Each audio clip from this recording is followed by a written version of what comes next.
Good morning mga kasari, good morning mga ka-guys. Last vlog ni Kuya AJ about sa ating surf. Isang sakong surf na naka-promo. And after noon, may nangyari po ditong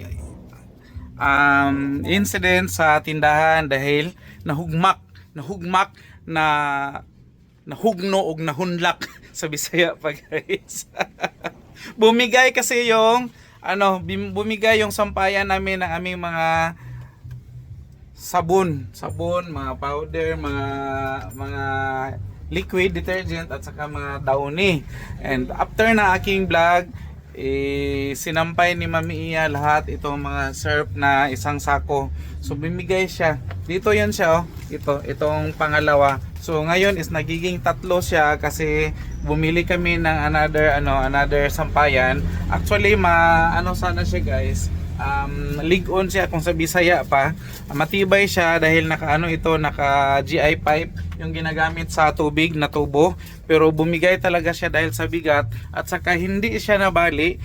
Kunting nagbend lang siya, pero ang bumigay is yung sa taas, yung may lansang, yung may lansang na ngayon. Pako na yung gamit ni Kuya AJ. Last time kasi is lang yan, hook na ganito. Pakita ko lang, hook na ganito, itong ganito na hook. So naka-hook siya doon sa kisame, although may kahoy siya na kinapitan, pero dahil sa bigat umumigay siya. So ngayon is pako na, mahabang pako na, siguro mga nasa 2.5 ends ang pako na gamit ko. So nagiging tatlo na yung sampayan namin from dito sa ating mga downy. Next ang ating mga Ariel, at saka mga Ariel lahat yan siya, at saka may surf doon sa dulo, at saka may tie din sa gitna at breeze.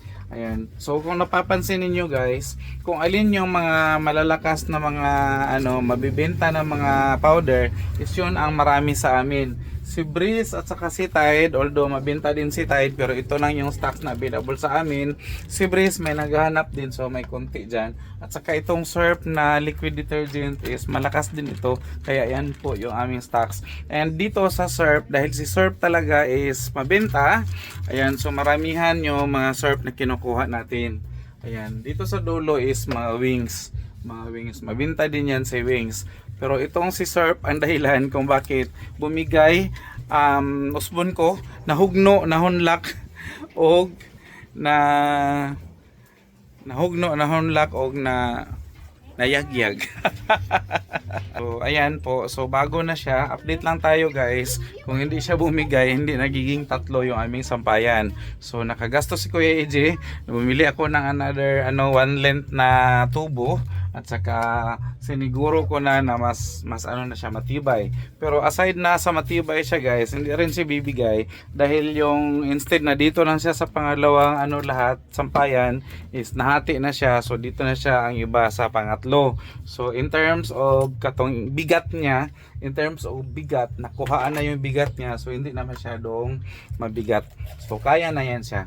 At saka hopefully hindi na rin magka-disgrasya or ma-disgrasya dahil muntik pong masugatan ang ni Mami Iya, ang kanyang noo, dahil tumama yung tubo. Iwan kung tubo yung nakatama sa kanya or another debris na tumama sa kanya, nabukol yung taon niya yung agtang. So nagkabukol si Mami Iya, good thing na hindi siya nasugatan.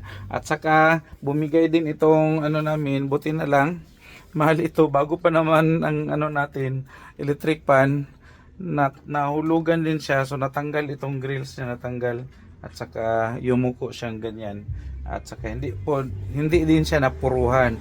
At saka yung ating bagong monitor ng CCTV is hindi rin natamaan ng tubo, kasi kung natamaan siya, bago pa naman yan, so bumigay din sana.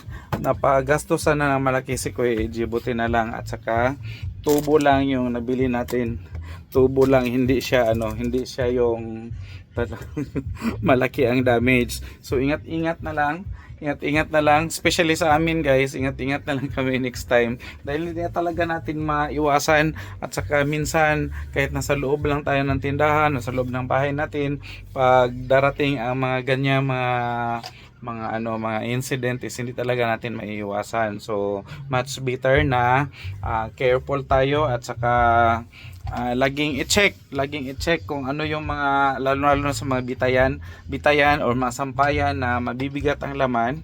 Check natin always kasi baka yung mga mga alambre, yung mga tie wire baka kalawang na at saka pabigay na or bumibigay na, hindi lang natin alam or hindi lang natin napapansin na kunting kibot na lang is maibot na and matanggal, mahugno, mahunlak. Murag kanta guys, mahugno na hunlak sa imong pagbiya, walay ko kaluoy ako nga gibudhian, walay ko kaluoy ako nga gitalikdan. Maninood na ko AJ guys. Shout out to kaway sa vlog, may bisita kami si Toto. Si Reds Nathaniel, say hi, shout out. Hi, shout out. Hi guys, shout out kay Papa. Papa Bong, samlang. Sige, shout out. Mahiya man. At may isa pa tayong bisita guys. Ito, si Yukyuk namin. Ang aming Yukyuk na bagong groom. Hindi yan siya marunong tumingin sa camera. And that's all na lang muna for today mga ka-guys, dahil dumating na naman ang ating tinapay. Maya lang guys, maubos na naman itong ating pudding best seller. And God bless us all guys. Thank you for watching. Bye bye.